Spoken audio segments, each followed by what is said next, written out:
Hello, ladies and gentlemen. Welcome back to another episode here on European Confessions. The following story that you're going to be listening to, it was sent to me by one of our dear sister. She is the one who helped us with this translation. The translation of that message, it reads like this. Hello, how are you? Can you please post my own story as hidden identity? So, my brother, I have always been someone who used to take care of myself, and I grew up learning that in this world, life can be very unfair when you are a woman, and all that you need to do is to play your cards right. And when you play your cards right, you need to play them well. That was when I met this other man. He was from Malawi. I will name him George, not his real name. He was a soft-spoken Malawian man working at a local mining company, and then I saw an opportunity in him. I first spotted George. He was hanging out at a popular cafe just outside of our location. He was sitting quietly and he was drinking his coffee. I looked at him and I saw that he was dressed in a very smart work uniform with the company logo embroidered on his shirt, and when I saw the company name on his work uniform, I knew immediately that I wanted to be with him because he could offer me comfort, he could offer me good life, and he could offer me financial stability. So he did not seem to be like that type of a guy who would go around showing people that he has cash. But I had learned to recognize that when a man has money, he has confidence. He is always confident. I saw that the watch that he was wearing was not flashy, but it was real gold. His shoes, they were not as new, but you could see that they were very expensive. And I saw that this man, he was financially stable. That was when I decided that it was far much better for me to make this move on that very same day. And when I spoke with him, he was kind, a reserved man, and the guy was someone that I have been looking for a very long time. Within weeks, I charmed him, seduced him, and we were dating. As for him, because of my beauty and the things that I did to him in bed, he was smitten by my love, and he started showering me with gifts, spoiling me with dinners, new clothes, anything that my heart desired. He even talked about moving in with me, and at that time I did not want him to move in with me. I wanted him to have his own place, since I had another boyfriend, a local guy that I was dating, but he was very stingy, and I did not want him by my side all the times, since he would refuse to give me anything, saying that when we are having sex, we would be enjoying together. So there is no one who is supposed to give anyone money in the relationship. So at that time, when I started dating this guy, I would sleep with my local boyfriend, and at the same time I would be sleeping with George, since he was the one who was now financing me. I knew how to treat a man like George. Each and every time when I wanted him to do something for me in the bedroom, I will sort him out, then I will ask him for a little favor, and he would be willing to do it for me. I spoke with my friend about this issue of George wanting to move in with me, and my friend said, since you have been saying that you want to renovate your mom's house, because my mom, she had died a couple of years before I had met George, I had always that desire. I always had that desire to renovate the house, just like what she wanted to do before she had passed away.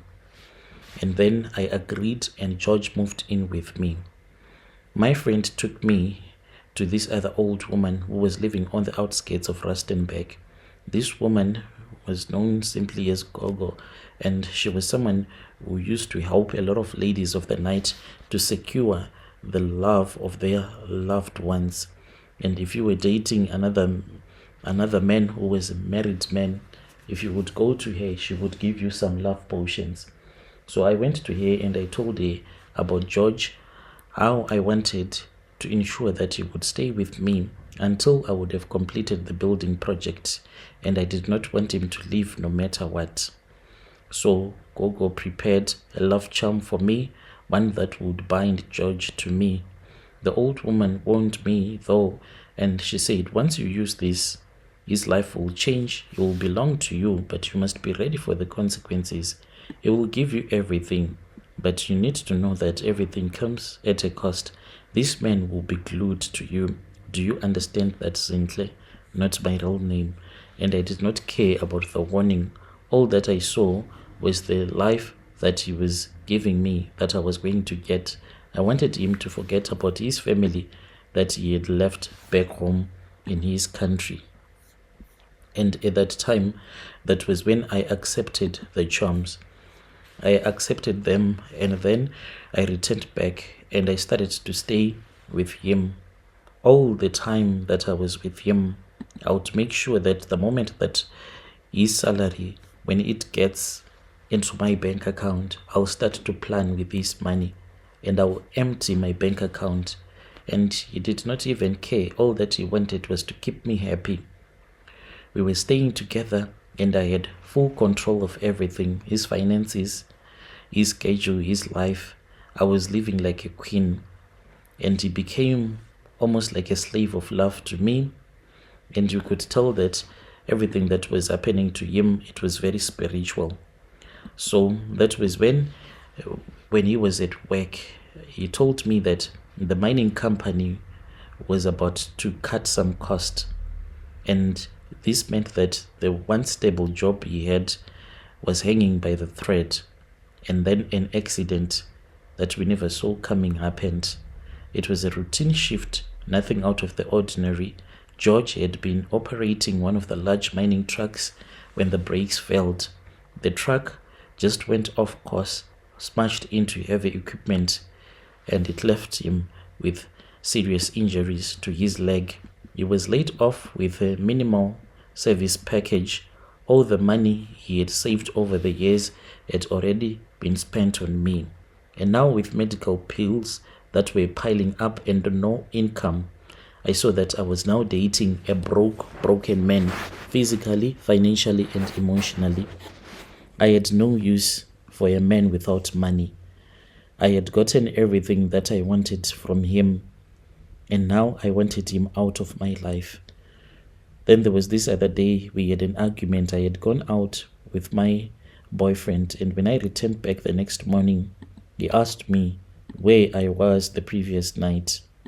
And that was when we started to fight. We fought a lot throughout the morning. And when I saw that this guy, he had overstayed his welcome, that was when I said, go back to Malawi. There is nothing left for you here. And that was when he left, because I told him that I was going to tell the whole community that he had been abusing me. And he got scared. He limped away because he had not yet healed. He left with nothing.